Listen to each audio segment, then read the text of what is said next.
મારા શ્વાસમાં ને મારા ઉચ્છ્વાસમાં, મારા રોમ રોમમાં, મારી રગ રગમાં પ્રભુ તમે જ રહેજો. બની શકે કે હું પથારીમાં પડ્યો હોઉં અને એ વખતે તમે મારી સમીપે આવીને મને ભવનું ભાથું બંધાવજો. એ જ ઈચ્છા છે કે બીજું કોઈ શાતા પૂછે કે ન પૂછે પણ તમે પૂછજો. હું બોલાવું એ પહેલા તમે આવજો. પીડા તો કદાચ મને ઘણી હશે પણ તમારા પ્રેમમાં એ પણ ભૂલાઈ જશે. દર્દ ભલે વધે પણ તમારા સ્નેહમાં લાચારી ભૂલાઈ જશે. આખી દુનિયા પરાઈ છે એટલે છેલ્લે ટાણે સમજાઈ જાય એવું તું કરજે.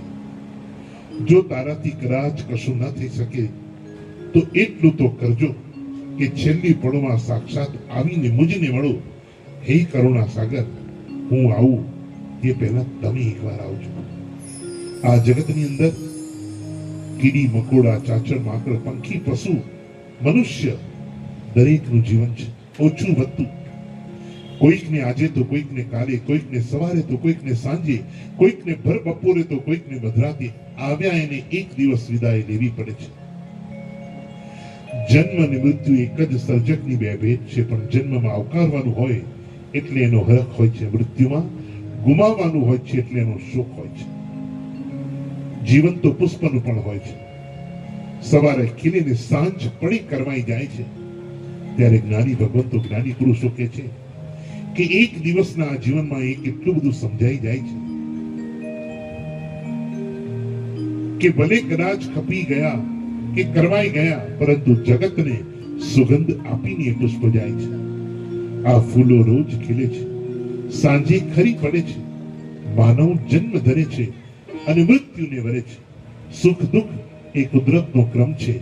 બસ આત્મા એ જ એક ચિદાનંદ અને સનાતન છે.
क्षण क्षण बीती જાય છે પ્રમાદ તું કહીશ ના સાધવાનું સાધીને જ મૃત્યુથી ડરીશ ના આ જીવન તો છે એને જરા જાણી લે અને મૃત્યુ છે મહોત્સવ એને પણ તું માણી લે સુખ દુઃખ તો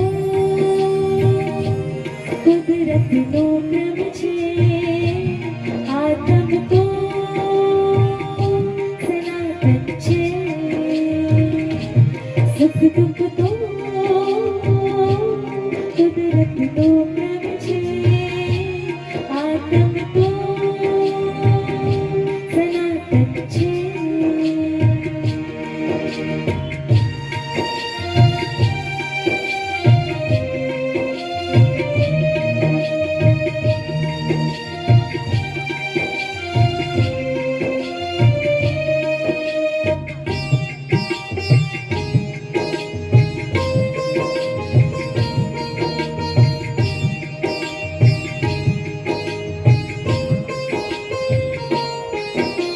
શાશ્વત સુખનો માલિક તું નશ્વર પાછળ કામ દોડે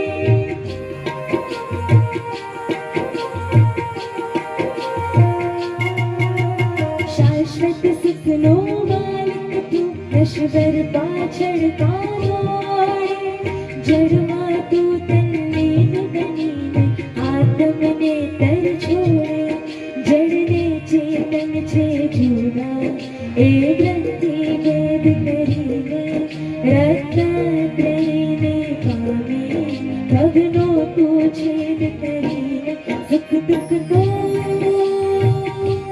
કુદરતનો ક્રમ છે આત્મ તો સનાતન છે